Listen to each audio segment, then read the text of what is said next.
Sunday. Hello to all our live streamers. Good morning. One. Standing outside the door of love and mercy, you wonder if there's a place here for you. You know there's peace inside, but still you're searching for someone who understands the pain that you've been through. With the doors unlocked, the lights on. What are you waiting for? Come on in, welcome home. You are loved, you belong here now. No matter where you've been, just come on in.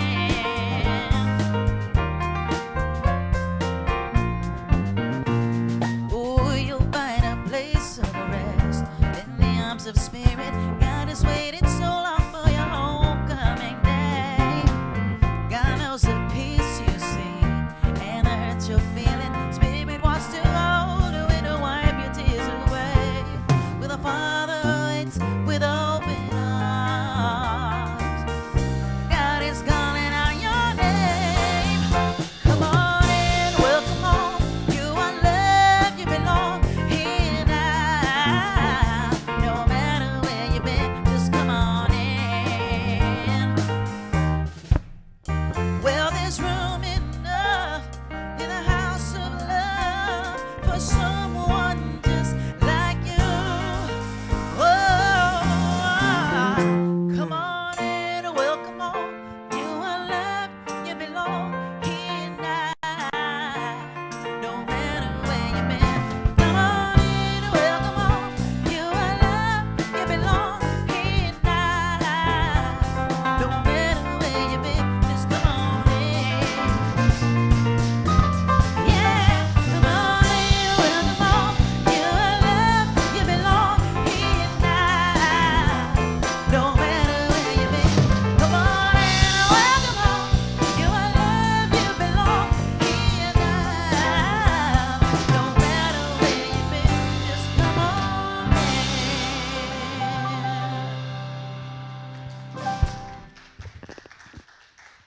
And good morning, everybody. Happy spring. We welcome the solstice. No, excuse me, it's the equinox, isn't it?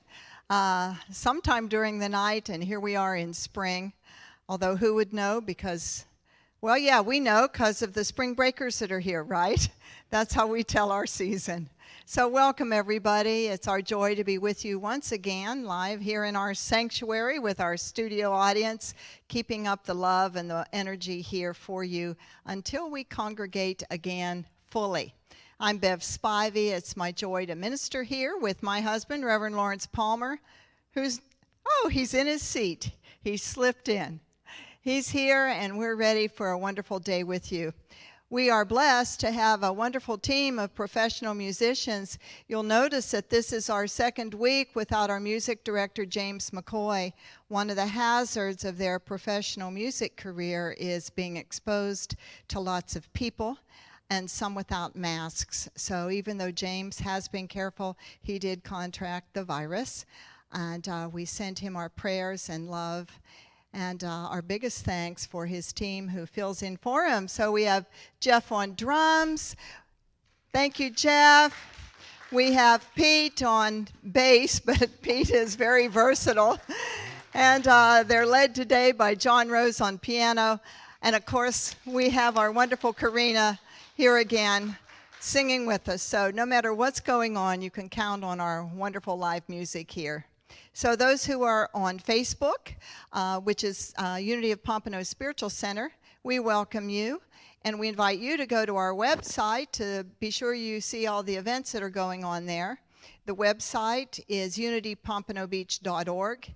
And from that, we are live streaming every week. And you can even look during the week. The live stream still plays there. And after that week is over, you can find us on a YouTube channel. So stay in touch. As the year wears on, and now we enter our second year of restrictions and various changes, we keep in touch as a spiritual community because we know spirit is non-local. So here we are. So we have some things coming up. Believe it or not, ready or not, Next Sunday begins Holy Week. Next Sunday is Palm Sunday. We will adorn our altar with some palm fronds, and we will celebrate the traditional Palm Sunday, maybe with a music piece or two. And then we move into the week where last year our very first virtual service was done from our home with Lawrence and I leading what we call the Maundy Thursday or Holy Thursday service. It will be from 1 hour from 7 o'clock to 8 o'clock on that Holy Week, April 1st. And then the next day, Good Friday, April 2nd, from 12 to 3 o'clock. There's a virtual Good Friday service put on by the 8 states in our region. It's open to anyone. And they will be having scripture readings from the 7 last words that are written that Jesus, they do the story of Jesus on the cross and what the words were. Then have meditation and lots of live music there as well. Reverend Lawrence is going to be leading that off. Begins at 12, and his segment will be the first words of Jesus, Father, forgive them, for they know not what they do. So you may want to tune into that if you have any time on that Friday. And then, of course, Easter Sunday. So we look forward to our Holy Week, second time of doing it virtually. Then, the other thing I want to point out to you today, especially those who are sitting here in our studio audience, seeing the chairs empty has pointed out to us how faded and soiled they are, and lots of the stuffing in the back, the stuffing is being exposed. The board has decided that now is the time for us to take advantage of not being full every week. And so we are going to reupholster these seats. The man we got a bid from more than a year ago is honoring the bid he gave us, and it shakes out to $80.61 a seat. So we are starting an Adopt a Seat program, and we hope that each and every one of you will buy a seat or more. You can send your check into the church or bring it here for $80 a piece. If you do it online, and it'll be the first entry on the donate button online where you can contribute, we ask that you would cover the fee so you can put in your own amount there. So we welcome you and we thank you in advance. And let's celebrate, because I realized in seeing how old we are, and I think it's 54 years in here, I ran across the groundbreaking slide that we made of the photo of the groundbreaking of this land that was given to Unity of Pompano Beach as it was founded by a woman, Reverend Frances Jarrell, in 1960. And they first met in Fellowship Hall and raised money, and 7 years later on Easter Sunday, this was dedicated. Easter Sunday, 1967. And so this Easter, we will be celebrating refurbishing this sanctuary and keeping it going debt-free with your help. So thank you all for that. And now let's move on into our actual celebration service. As we remember, our theme for this year is how to stay centered no matter what. And we're using that by looking at the power we have within each and every one of us. And this theme for March has been wisdom. And the affirmation, I can handle any circumstance by tapping into the wisdom within me and all around me. I can handle any circumstance by tapping into the wisdom within me and all around me. And a person who was such a believer in unity and the 12 powers has made her transition. And so to let all of you know, our dear friend and member, Virginia Lane, passed away this week, some months short of her 90th birthday. She passed peacefully after watching or during watching one of her favorite Westerns on TV and having a snack. According to her daughter, she just got sleepy and lay back in her recliner to take a snooze, and she just passed on her own terms. And that would be Virginia. So we remember her very fondly. as we move into our prayer time and as I read today's daily word. Sunday, March 21st, I extend forgiveness to myself. Throughout my life, I have forgiven those who have hurt and disappointed me. In turn, I've been grateful when others extended understanding and forgiveness to me. Even though I have learned to be forgiving with others, I may still find it difficult to forgive myself for mistakes I've made, disappointments I have caused, and commitments I have broken. Today, I open my heart, and with love and compassion, I forgive myself. I remind myself that everyone makes mistakes and deserves understanding and forgiveness, even me. I remember how the prodigal son's father received him with joy when he came home. This joy is mine when I let go of self-condemnation and finally come home to myself. And the scripture today is taken from that prodigal son story. If you want to go to your Bible and read, it's Luke 15:20. But while he was still far off, his father saw him and was filled with compassion. He ran and put his arms around him and kissed him. And so now let us take a time of prayer and meditation.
I invite you now, wherever you may be,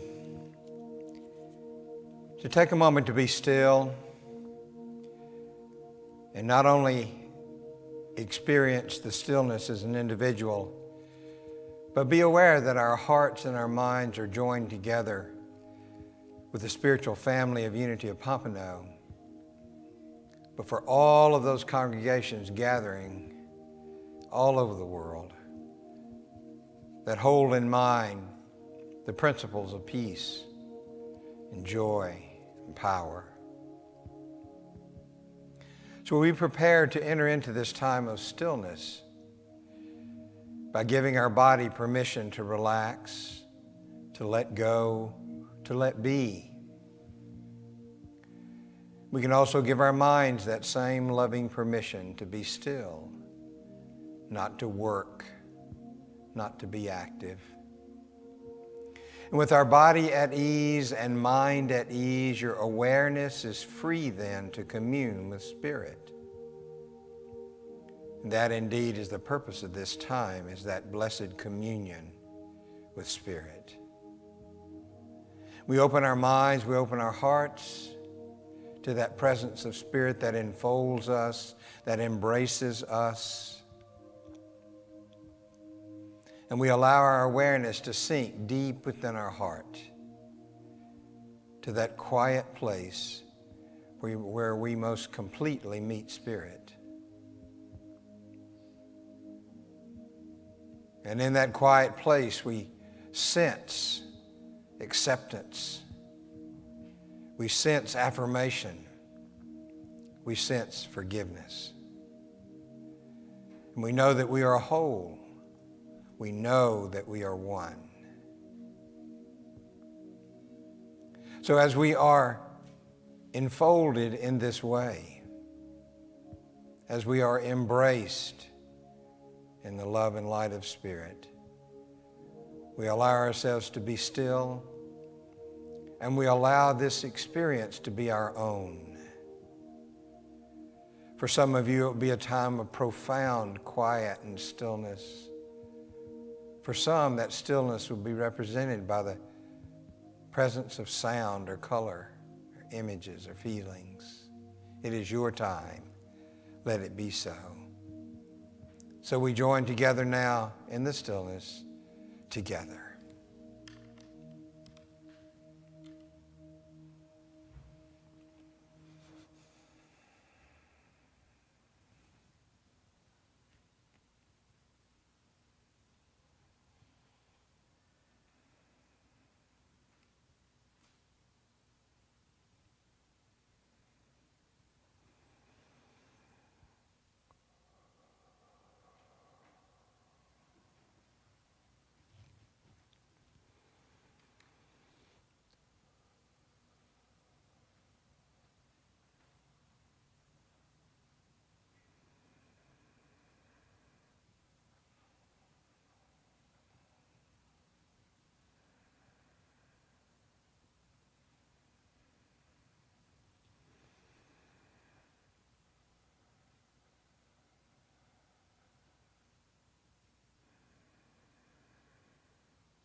Now, as you prepare to move your awareness back to your time and your space, you know that even an instant during which your awareness is immersed in that deep of your heart, that healing and transformation take place. And you know that you can bring with you into your mind, into your heart, into your body, the essence of this experience this morning. And in this coming week, as you choose to, you can recall this experience and be blessed all over again. So with a deep sense of gratitude for this opportunity to be together in this very powerful and special way, I invite you to take a deep, slow breath in through your nose, hold it for a moment, and exhale slowly, deliberately through your mouth. And when you're ready, open your eyes as we sing together, Alleluia.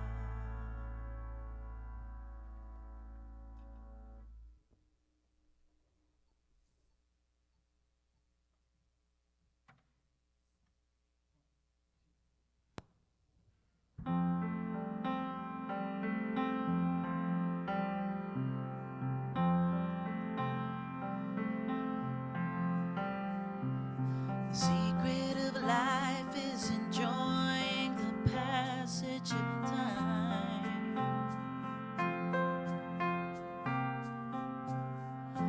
Any fool can do it. There ain't nothing to it. Nobody knows how we got to the top of the hill.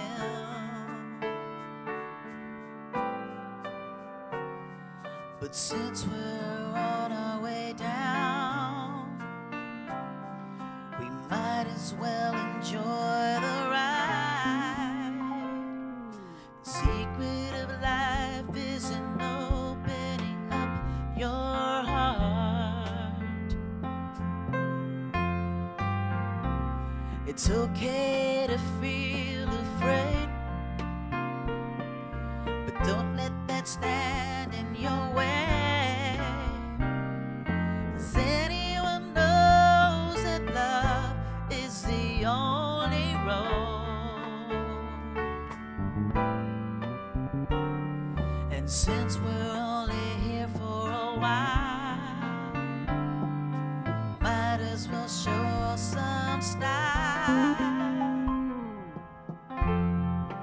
Give us a smile. Isn't it a lovely ride? Oh, sliding down, gliding down. Try not to try too hard. It's just a lovely ride. Now the thing about time is that time isn't really real. It's just your point of view. How does it feel for you? Einstein said he could never understand it all. Planets spinning through space, smile upon your face. Welcome to the human race, some kind of lovely ride. I'll be sliding down, I'll be gliding down. Try not to try too hard, it's just a lovely ride. Isn't it a lovely ride? Oh, see me sliding down, oh, gliding down. Try not to try too hard, it's just a lovely ride. Secret of life is enjoying the passage of time.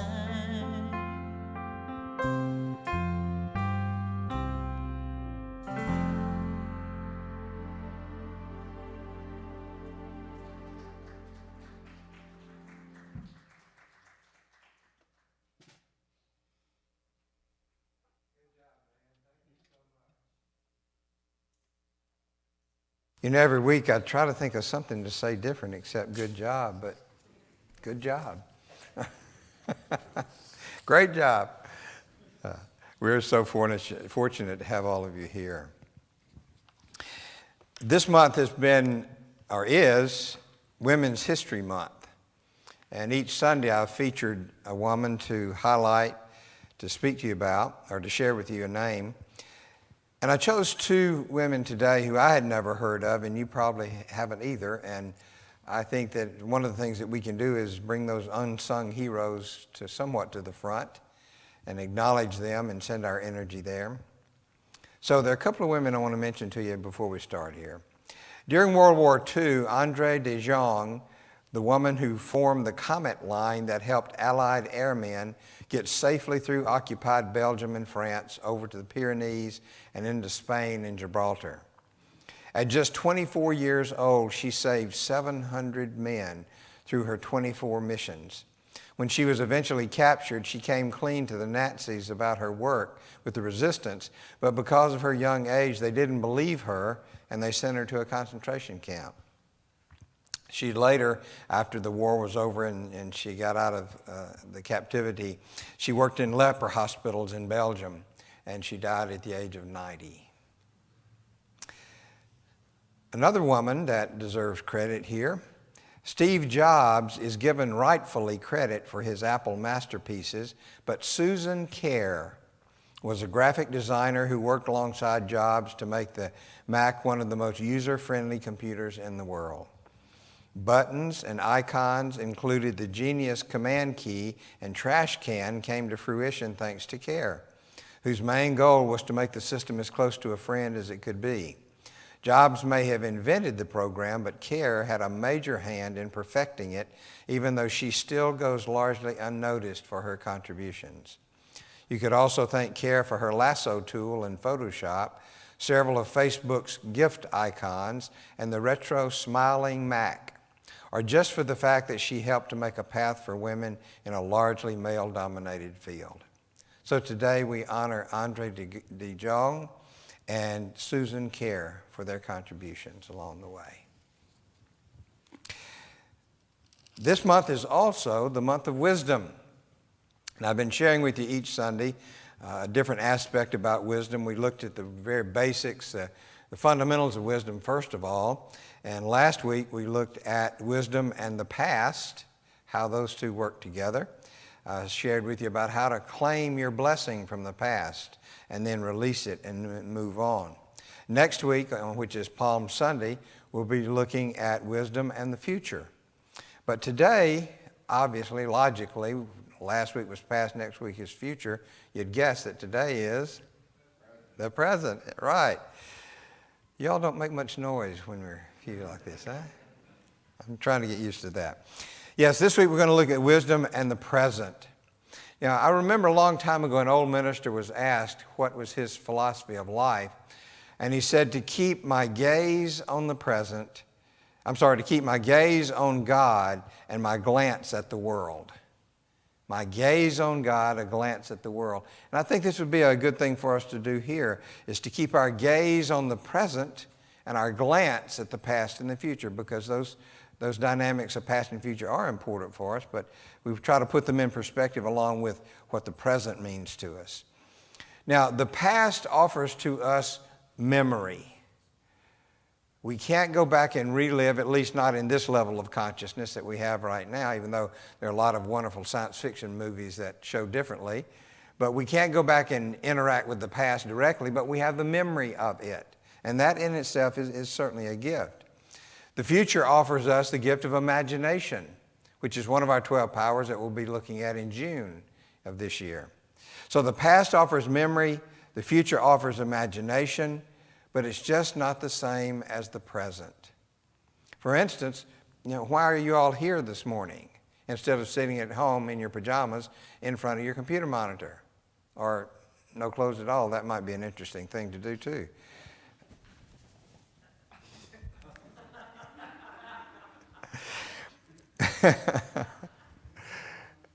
Yeah. So one of the reasons that people want to be here and miss being here so much is that it's just not the same. I've heard that over and over again. Watching the church services on the computer is just not the same. And so is it with the past and the future. The memories of things that have already happened are not the same as what happens right here, right now. The imagining what is going to happen is not the same as what happens right here. So the present is indeed very important for us. Now, science tells us, interestingly enough, those psychologists and the physiologists have studied this, tell us that when you remember something, that experience is almost duplicated in your brain. The way the neurons fire, the way your body responds with the biochemicals that course through your bloodstream, remembering something causes that to happen, but it's not quite the same as the real experience. The same thing is true about imagination. I have a great imagination. You all know that by now, some of the wild things I come up with. But the same thing happens with imagination. When you imagine something happening, They've even proven that basketball players who imagine shooting free throws and making the free throw over time fare just as well as the ones who actually practiced it in most situations. But that's a rare occurrence.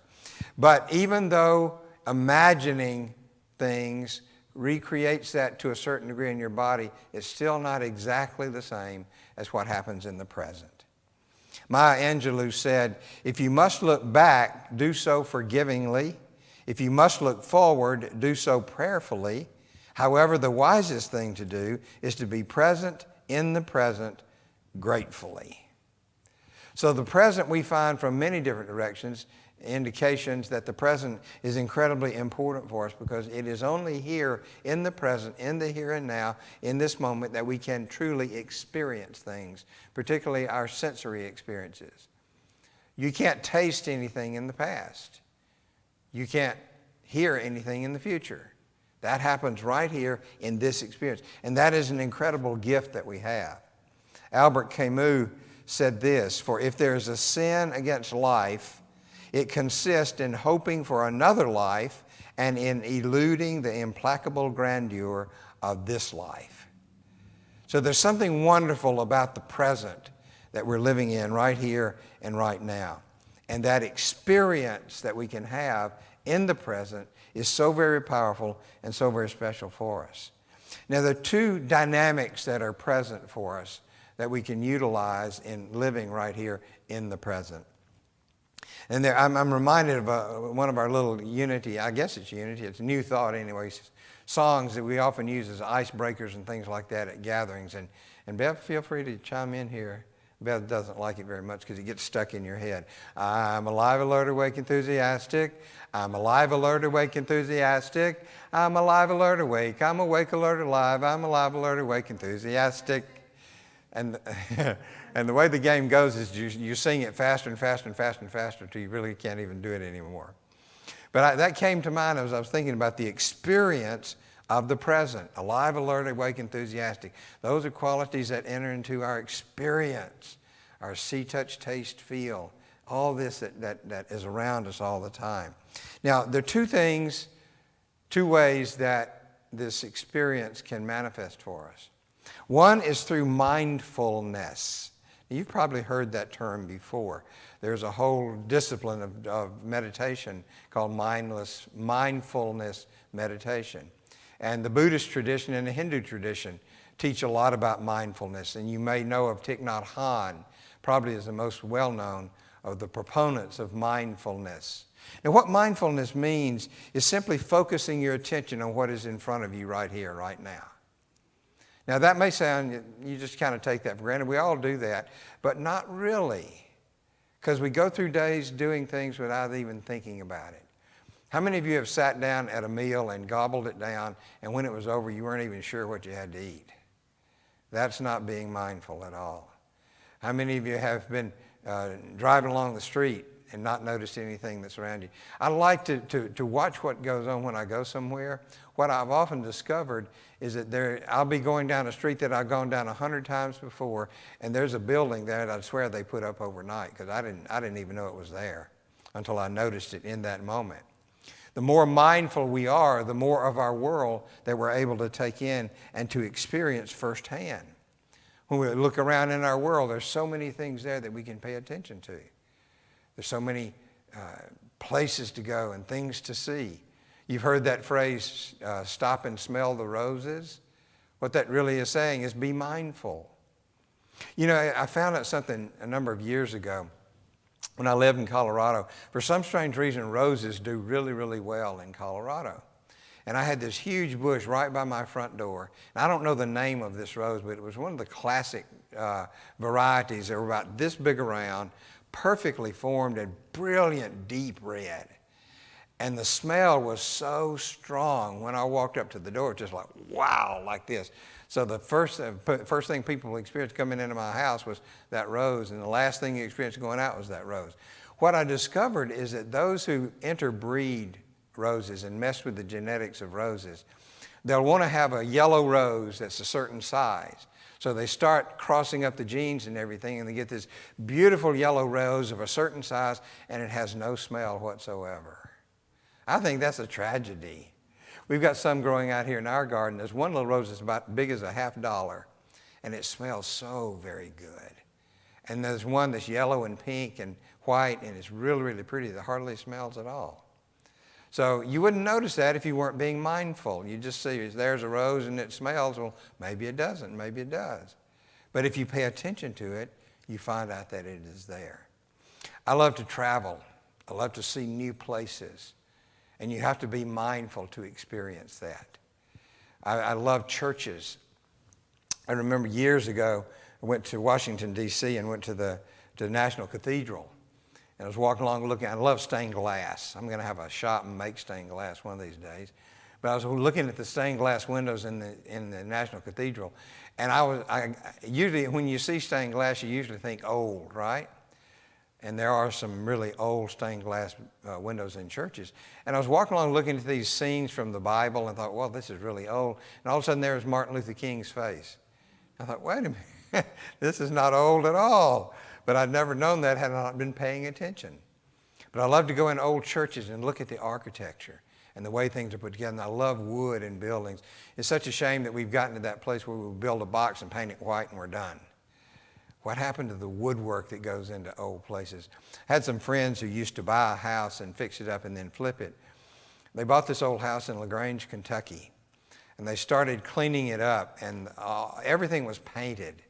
And they started stripping paint off, and they found orange and yellow and green and purple, and it was just weird, one layer on top of the other. When they got through all the paint and got down to the wood, this whole house was black walnut. The floors, the banisters going up to the second floor, all the millwork everywhere. It was just incredible when they finished it, and they refinished all the black walnut woodwork.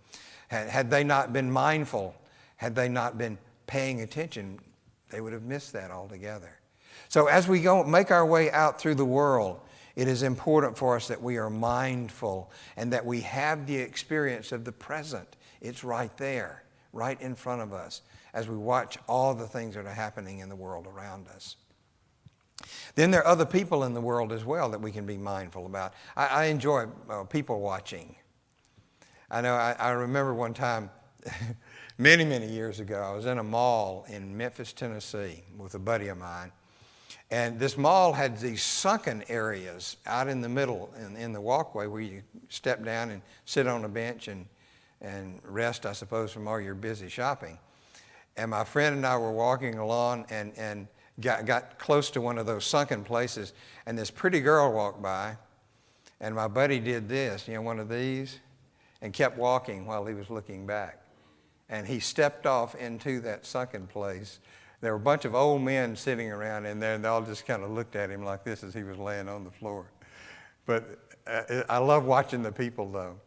And I enjoy watching men watch women as much as I do watching the women. It's really interesting if you go to the gym and you're working out, and there's some of the young ladies there working out, watching the guys watch the girls is just incredible. So there's so much about other people to notice, to pay attention to be mindful about. I was in a store the other day, and these two guys, old guys, got into this shouting match. And one of them had a New England accent, and one of them had a Southern accent, and they were going to it using profanity, and it was horrible. And I just kind of stood back and watched this unfold and said, wow, that's amazing. I've never seen anything exactly like that. And then you'll see two people come together and they'll greet one another and shake hands or maybe even hug and talk to each other and look into each other's eyes and share things. And it's amazing to watch that happen, that kind of dynamic going on too. When I do weddings, I enjoy going to the reception of the wedding and watching the family dynamics that are going on. And some of them are good and some of them are not so good, but watching those people interact with each other is really something to behold. It's something to watch. It's something to be mindful about.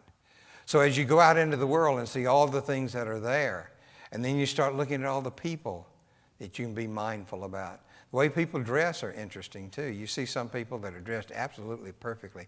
Everything matches, every crease matches up. This is something that a lot of people don't know. Have you ever heard of the gig line? It's a military term. It means that the placket on your shirt lines up with your zipper and your belt and everything. That's got to be perfectly straight. Get your gig line straight. That's what the military says.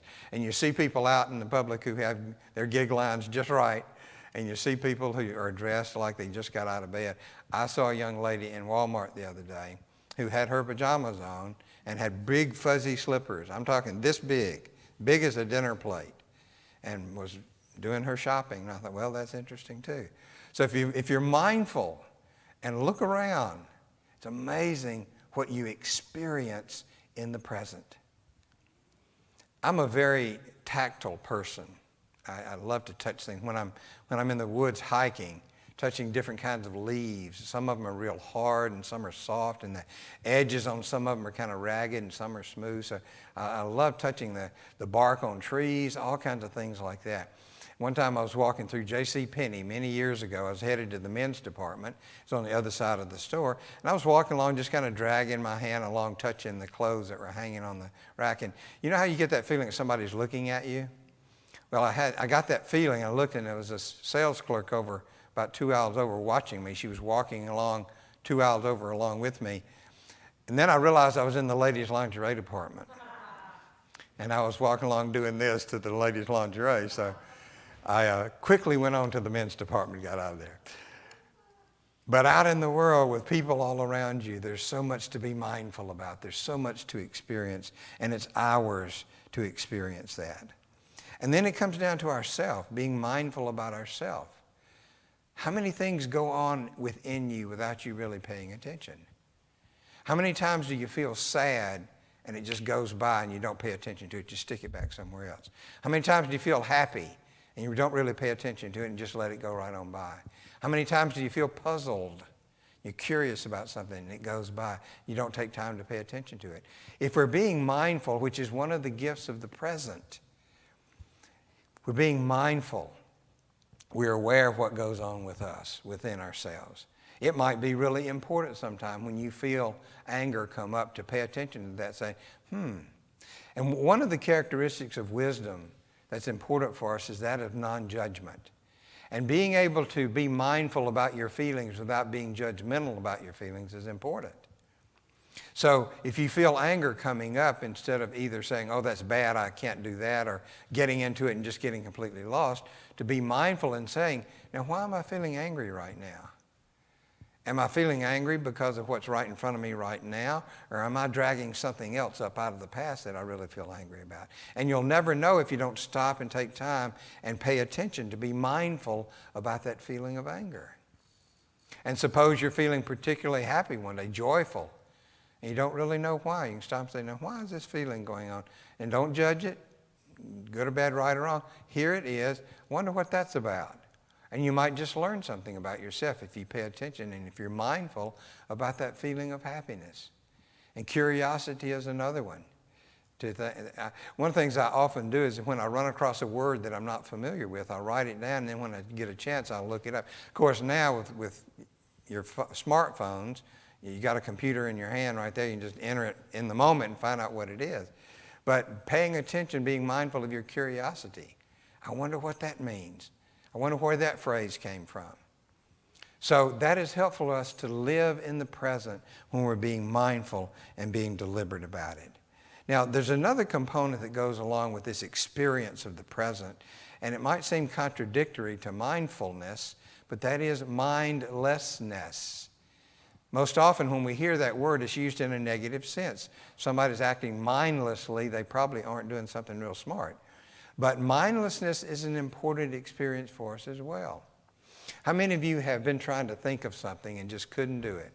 Bev and I will be watching TV, and there'll be an actor on TV and say, oh, we know him. Where's he from? What show is he in? What's his name? And neither one of us can think about it, so we just let it go and continue watching the show. And about 15 minutes later, boom, there it is. Pops into my head. That happens to me in the middle of the night sometimes too. I was talking to a friend of mine who we had a similar situation. I said, well, I'll let you know when I remember it. And he said, just don't do it at midnight. So that is an experience of mindlessness. When something pops up like that, when that intuition happens, as we call it, that comes out of mindlessness.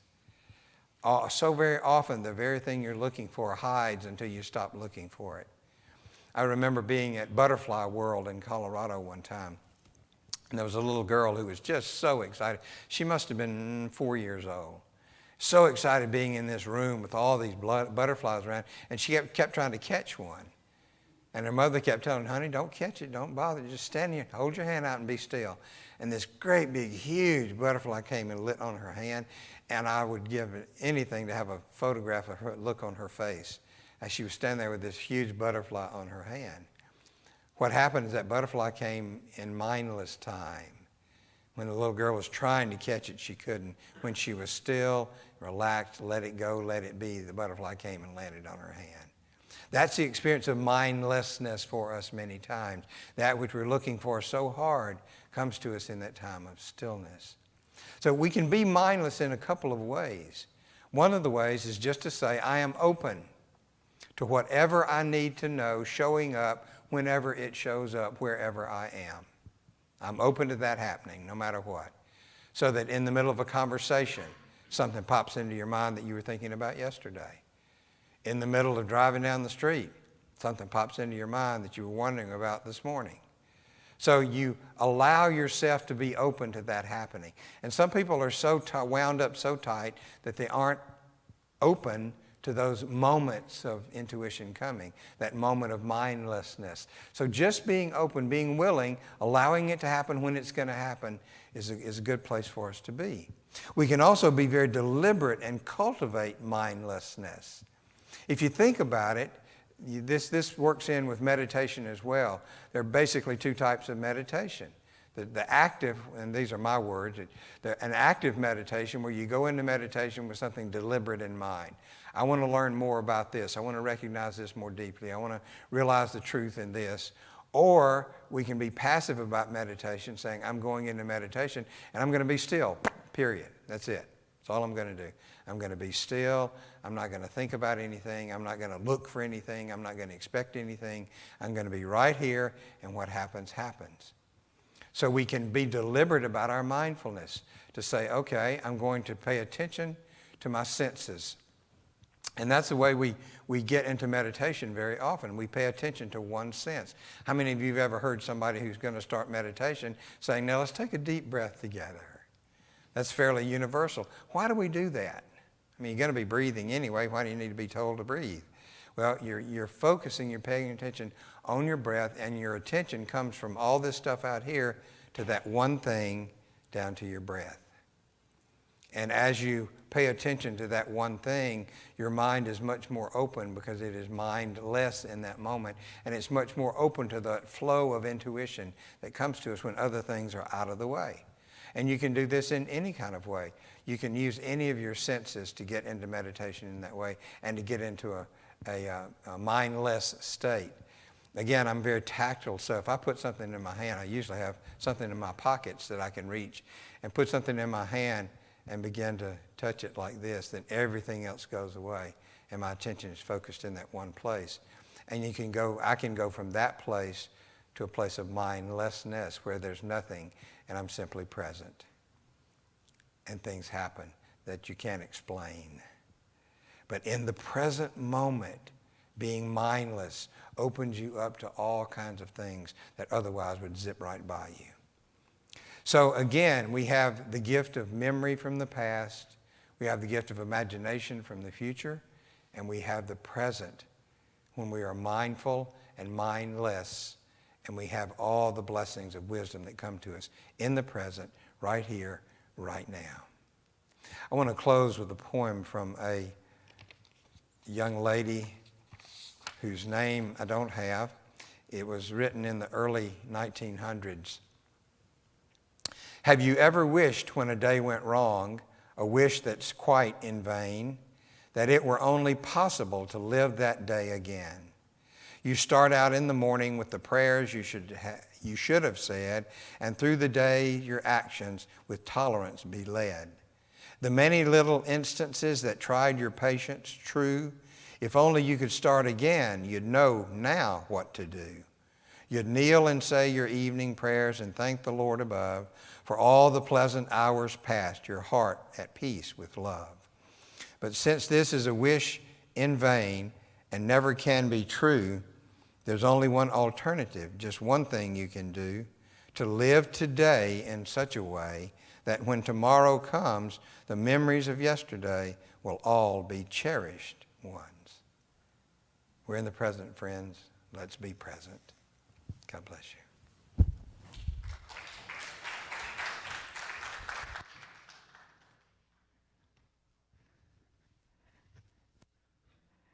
And so in this present moment, we take time to be very grateful for this facility, for our beautiful lot here in the center part of Pompano Beach that has been ours for the last 61 years, granted to this church.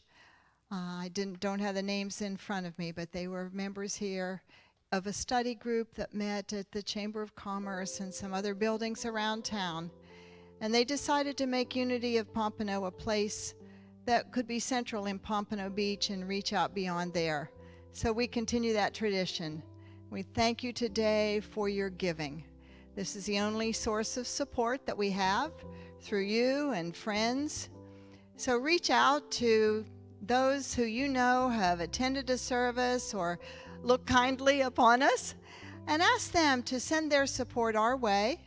And especially if they'd like to adopt a seat, that's the first choice when you use the contributions button on the website. Don't forget, though, to keep up your regular giving. And so if you're not sending a contribution for a chair and it's just your usual weekly or monthly offering, if you click on that drop down, you can choose general offering or even power hour. But for those who are donating a seat or more than one seat, we offer you a comment line on that link where you can dedicate it to someone or something. And we're hoping maybe our bigger volunteer teams like the chaplains or fellowship time will gather together and buy enough seats that they'll take a whole row. You know, we're used to looking out and seeing our row of kitchen ladies for one thing, right? And our row of chaplains and so forth, our media teams. So we hope that each and every one of you will remember what means the most to you about this sanctuary seating and donate for a chair and put a comment to whom or to what you are donating that upholstery. So for all of these things and your continued giving throughout this year and beyond, for our success of these 10 years, 11 years now that we've put this abandoned property back together, we are so very grateful. So let's think of all of the gifts past and present as we use our offering blessing. With a grateful heart, we acknowledge God as source of all that is. Today, we let go of any concern of lack, and we allow good to unfold in our lives. Good is ours. Good and more good is ours, and ever-increasing good is ours. Everywhere we go, we see this good. We feel it, we experience it, we freely give it, and it multiplies itself around us. And so it is. Amen.